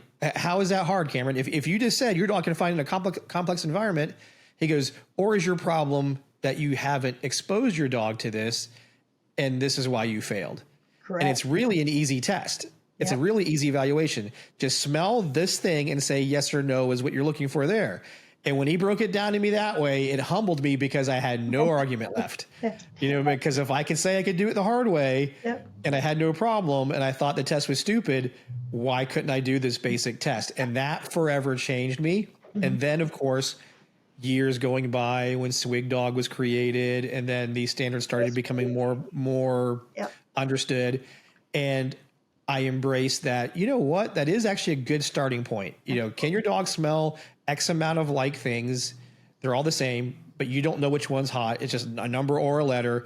And if a dog indicates, you call it out. How hard is that? Yeah. And that's a good jumping off point, because now as an evaluator, now that I play the role as evaluator in life, if I can see that your dog knows the odor, now I can be a lot more creative in our search environments. Yeah. Like maybe there's odor there, maybe there's not in this venue. Maybe I put 2, maybe I put 1, whatever. Now, because at least I know the baselines there. Your dog knows the odors. I'm good with that. Mm-hmm. Now I'm really getting to look at, how do you guys operate as a team in an environment that you're actually expected to work in, and do you make good decisions? Mm-hmm. The second part of what I need to look at. Can the handler and the dog team work together and make good decisions at the end of the day? Mm-hmm. So I'm super glad to see that evolution is happening. And I also understand, and we all do, that some of these things it's a big entity. I've had these conversations with my friend over at Matt Devaney over at Border Patrol. And as he was introducing or implementing the marker-based system of training to his guys, he's like, hey, Cameron, look, I get it. I like it. I'm using it. And I use it right now in these such situations. But to try to convert the entire Border Patrol to a new way of rewarding, he goes, picture this as a huge cruise ship. I can't turn it on a dime. I have to slowly make this turn to get there. And that gave me the appreciation that, even though I've been members of all these organizations and some are big, some are small, it's the understanding of human nature. We don't like change. But to the point that you made is we as an association sometimes have to kind of just say, you know what, guys, suck it up. We're going to do this. We're doing this for the betterment of the entire industry, not just you. And if you don't like it, you're free to leave. But the reason why we want you to do it is because we want you to be better, and we're going to be here to support you because you are following the standards that are written. Exactly. And if you don't, then maybe this organization wasn't for you. And in return, we as the organization don't want the individuals willing to do that because they're going to reflect poorly upon us probably in the future anyway and be part of litigation that we're trying to defend on behalf of a member who's not really following what the recommendations are. So it's like trying to solve the world's problems, but it's, well, whether it's, politics or politics as human beings within any kind of established system, change must happen. And sometimes it does require some painful arm twisting in order to get it there, to get over the hump. Yeah. But I am super happy to hear that it's going on. And which is why like you and Dawn and the other ones of part of the USPCA that I get to connect with regularly have been super supportive in a lot of the stuff that I share to help the members sometimes just using my voice. So it's not always the same voice as which I understand now too, as I'm older, by hearing it from somebody else we're not used to. Sometimes it connects, even though you guys could be saying the exact same thing as I'm saying, or whoever is saying, but when they hear it from another person, they go, I never really thought about it that way. And you're like, really? I've been saying this whole thing the whole time. So. Exactly. Yeah. Well, and I realize that certification it's not a super sexy thing to do. I know I've said that before, but we've been very fortunate as not just the USPCA, other associations. I hate to say it, but it's only a matter of time before that certification is going to get attacked. Oh, for sure. It is coming. No doubt about it. And my argument is always, why are we sitting back and waiting? Let's go to the fight. Let's try to defeat this stuff that they're going to try to defeat us on. And I hate the fact that sacrifices a handler somewhere because we're not prepared to help them. And I realize right now it's training that's being attacked, training and deployments, and not so much maybe the certification, but I still think we need to be prepared for it and ready for it. It's coming because with OSAC publishing the standards, yes, lawyers are going to go to that. It's what NHTSA was to DUIs, the National Safety Transportation Association, what they wrote as here are the guidelines for processing a DUI. Right. And they didn't care about some states doing the alphabet backwards from Q to whatever. Yeah. They said, here's what we recommend. This is logical. This is the continuity of this, no matter what, where you're at in the United States works. Yeah. And I know we are there now with the dog world and with the bomb dog standard already published. I know one of the HR standards is published. As soon as that drug dog standard's published and one defense expert goes to it or references it, now the floodgates open. And like you said, associations need to sometimes take the mentality as the best defense is a good offense. And we need to get out in front of this so that way we aren't playing catch up or our name isn't thrown into the bucket of, oh, well, they do 5 cars, 3 fines, 5 rooms, 2 fines. This is oversimplification of what a much more complex thing is happening, especially with people's Fourth Amendment search and seizure rights. I mean, and we're in the middle of a lot of that. Rights are a big conversation these days.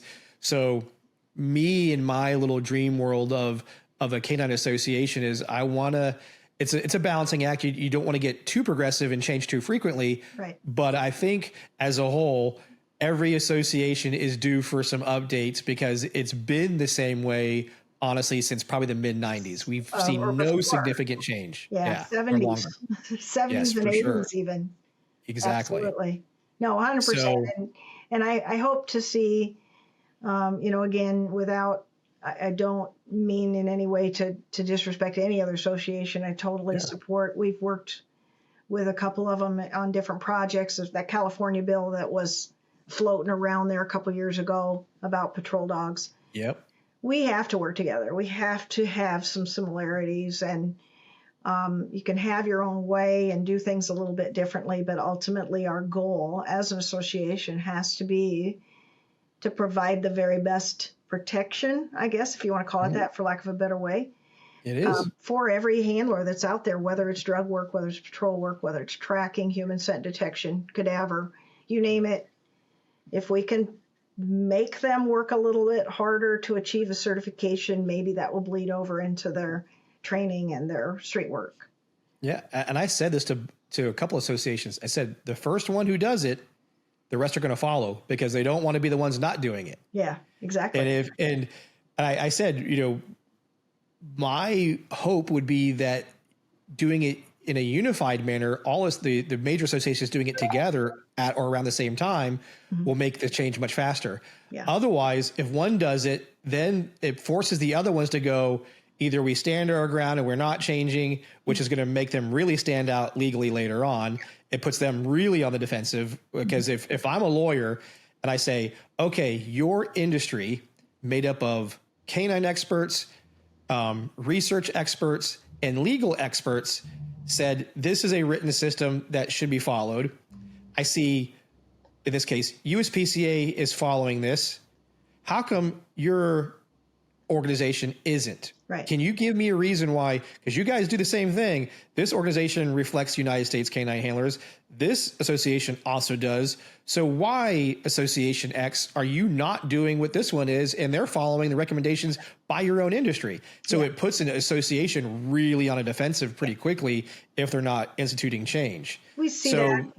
We see that and we hear that a lot of times with people that they don't like the way we do something, which is fine. A lot of people don't like the scoring. They don't like that we use points. And they think it. Oh, yeah. I've definitely heard that one. Yeah. Point thing, it causes competition. Yeah. You're not a competition. It's a certification. Yeah. Yeah.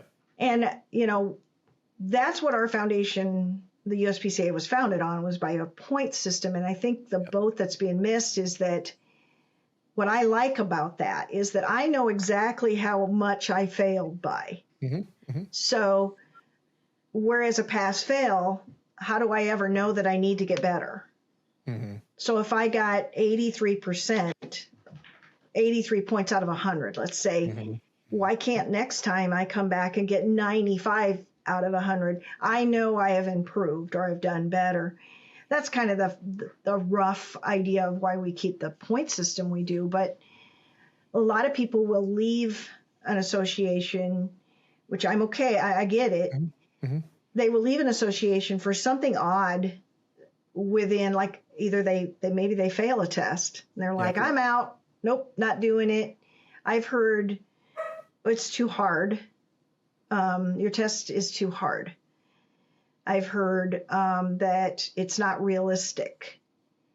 It's not realistic enough. Wouldn't argue about that to some extent. All the reasons that happen. But quite frankly, again, if you devise a test that is too hard, I know I wrote an advanced, for lack of a better idea, advanced narcotic test that I ran all of my guys through it. I've run my dog through it several times. Everybody's like, we're not doing that because it's blind. It's a blind test with literally nothing known. There might be 0 hides. There might Correct. be 5 hides. Yep. To me, that is as close to real life Correct. in I a agree. pristine environment Yep. as you can get, because it's just totally unknown. And that's been one of the legal challenges was certain certification standards. I want to say, if I'm remembering it right in this case, because I can reference it, but Utah Post had the handlers knew the answer in the sense of they knew how many hides were. And in this case, the judge in that state said, you know what, when the expert brought that to their attention, that's a problem versus saying the answer could be 0 to whatever, that was better. And of course, it was not followed until that judge basically nullified the certification standard for the state until they made a correction. And within days, because I remember getting the email from Wendell saying that there's now a blue page in the certification that now says all evaluators will state the setup is 0 to whatever the number would be. Right. But if you look at it, like you said, logically, that's kind of how we should have always done it. Yeah. In the sense of, because we have to create 0 as a possibility. And what I do like as an evaluator, my perfect certification would be ORT followed by me conducting an evaluation of the teams performing in the common areas they work. So whether it be vehicles, rooms, packages, etc. But at my discretion as the evaluator, one of those areas I can pick can be a 0. Right. But I have to pick one of them. I can't not do it. But that way, every area a handler comes up to me, 0 is a possibility. Right. And again, what's nice too is if my area is big enough. Now, this is a key part of that making it successful is if my search area is big enough, I may have some teams do some of the search area and find something, but I have an area set off that has nothing in it, and one handler comes up and they get the 0 in that area, and that's how I can do all of it potentially being 0. And when I've done that for agencies under my own version of a certification, boy, do handlers not talk to each other. They will not give each other info. They shut their mouths because they realize they could screw each other over, not knowing who's getting 0 in this environment.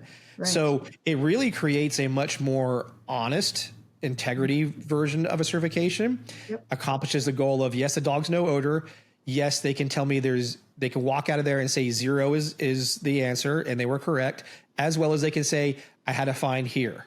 Or maybe multiple finds, depending on how it's set up. Right. And that gives us, again, a standard that's not considered a minimum, but more correctly matches operational environment pressures and decision-making.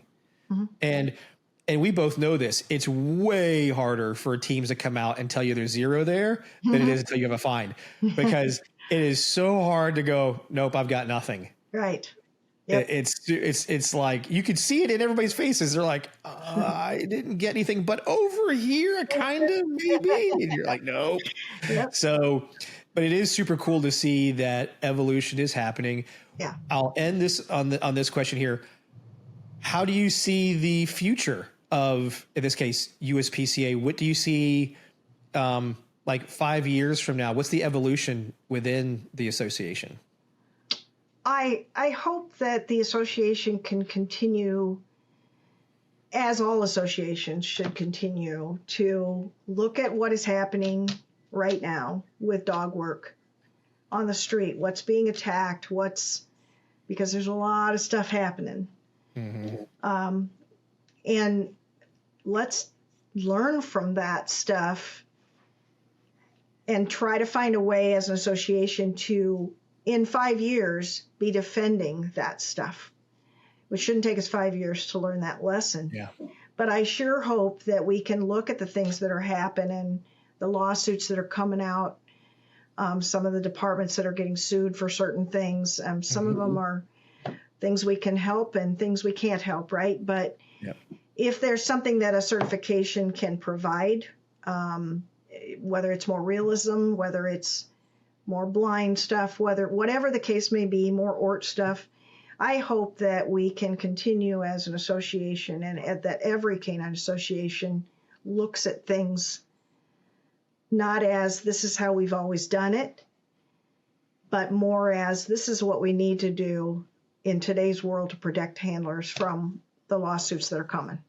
Yeah, for sure. And you know, if I had to give my hope for USPCA and other associations, and it's what you said earlier, is to keep investing in the continuing education of handlers through, now that the digital means is so much easier, through video, through webinars, through printed material, etc. Keep that momentum going, or finding ways to make it interactive so that way there's documentation or proof that the membership is educating those that are a part of this association to continue to be better, versus showing up for our annual event, partying our asses off, you know, doing a thing along with their regular certifications that they do, but to invest in the human side of the equation even more so than we've done. We focused obviously heavily on dogs and, like you said, certs and things like that, but really taking that approach. And I know, and the reason why I know this is happening for you guys, because Dawn reaches out to me, you know, from time to time, and, you know, I'm letting you know on this podcast too, I am more than happy to, you know, do webinars, do Q&As for the association, write articles. I just, you know, NAPWADA also had me start doing articles for them in their magazine, because a few, just like you guys, some members see it through the social media means and the podcast, things like that,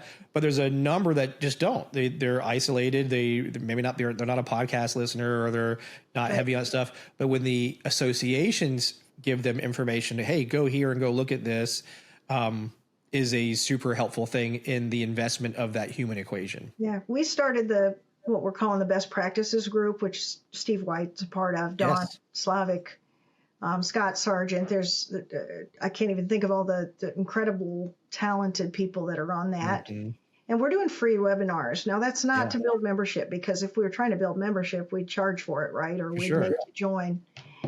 It is not to build membership. What we're doing is trying to support Canine and better Canine in any way that we can. And we don't care if you're a member or not. Jump on those webinars. There's, you know, supervisor ones, there's odor ones, they're doing one on drones right now, the use of drones with canines. I mean, that is what has to happen, because the only way you're going to learn, and especially those of us that come from smaller areas where we don't have the opportunities for training, we don't have the opportunities for some of the money that it costs to get some of these classes and trainings. What can we do to help those little guys as much as the big guys? And to me, that's what's important. It's not our name. It's providing training, providing education for anyone that's a canine handler. I love it. With last thing, I just thought of it. Is there, for the civilian market, how does has it changed at all for USPCA for if someone's part of, like, obviously the company I have now, that's part of what we do? Is there certifications available for those that have, or part of a professional organization, but they're civilian? Yeah, well, you know, our name is the United States Police Canine Association. So we've tried to maintain some degree of police attachment. So whether that's, you know, cadaver dog handlers, for instance, who else are they searching for? I mean, they're not out there doing private stuff, technically. They're probably looking for somebody or something based on the needs of a police department. So we do offer some of these things for people that are affiliated. We're really getting into the therapy dog or comfort dog now. We're starting to see a lot more police departments are eating that stuff up. And that's a really needed thing right now. So we're starting to really get a good influx of therapy or comfort dog handlers whose work is primarily for law enforcement. So they work within the court system, the judicial system, or within police departments for casualty things, such stuff like that. We certainly try. I think the only hang up for us is not that we're opposed to them, but our name does signify police stuff. And so the private security companies that employ dogs, they're out there doing great stuff. Don't get me wrong. But right now we're trying to maintain our effort, our focus, our energy into how do we better some of these others. And eventually I would love to see us be more attentive to the private sector. I think you learn. I've learned so much from civilians. Mm-hmm. They were rapidly overtaking the law enforcement world. Yeah. And then you're starting to see these people that have never been cops that are coming in and doing amazing things with police dogs. Yes. Like Nesbitt and people like that. Yes. Amazing stuff. And you cannot rule civilians out at all, in my opinion. And kind of like what you say, because I've sat on both sides of these fences here, is I look at it on the narcotic side, it's the more risky. I look at bomb work now closer to related to what you said with the HR dogs. Yeah. Because a lot of bomb dogs are usually working events where law enforcement is at, and law enforcement is the reaction force that's going to happen when a handler calls a find. Yep. And I think what will happen, or what makes it more acceptable versus the way it's been for a long time, is, oh, those civilians, I don't know if I can trust them. I don't know if I can do this. But I'm going to label it in the bomb dog world. If the bomb dog handlers met the same standards as the law enforcement standards, I think the general law enforcement, to include bomb squads and things like that, will be like, okay, I feel a little better about this. There's still going to be wing nuts, just like there is wing nuts in cops too. There is it. We aren't immune to it. We have our own, weirdos mixed in our group that we have to claim no matter what. Right. And the civilian world's going to be no different than that. But with what I see, many, like you said, there's so many great civilian handlers, trainers, companies that don't get the support that they probably should on the training side of the house, because they get ostracized as that side, when at the end of the day, in many cases, they have to work together. Or if something bad happens, we are working together. So I would rather us find the common roads together and bridge that versus keeping the divide there. But I also understand the needs of an association. And then, like you said, when the association is built for police, I want to make sure we're at least taking care of that priority first. And then we have enough bandwidth to take on these other parts that are relevant to what we do and can be intertwined to what we do. But let's first make sure our house is good to go before we add an addition to it. So I absolutely get that. So yeah, absolutely. So. Thank you so much for taking the time to be on here. It's super informative. Obviously, we went nearly 2 hours on this, so even more than I expected, because this is great, because this is so many good conversations that I've wanted to have. I think we hit some really important topics that I hope a lot of listeners and viewers take from this. If someone wanted to, what's the easiest way to learn more about USPCA, learn more about you? What should people do in order to find this information? I would love to talk to anybody. So contact me at secretary@uspcacanine.com. Shameless. There you go, right there. www.uspcacanine.com. But anybody that wants to talk about dogs, firearms, if you got ideas for testing, all those kind of things, hey, we are open to that. Like I said, we try to work with other canine associations as well, and bless them for doing their work just as much. So, contact me anytime if you have any questions. And I'll add this, because I have a lot of women coming through training and a lot of women with different experiences in life. Some have had it hard, some have had it easier. I think these women getting to talk to you can be inspiring, because you've done it. You've been through it in what I would call in some of the harder days of the generations where it was less common to have women in there. But I think not only with everything you said, I think, if you're somebody and you're kind of struggling because you feel like it's tougher being a woman, reach out to you, because what already I know about you, you're going to be able to give really good advice, really sound advice about how to kind of navigate this industry.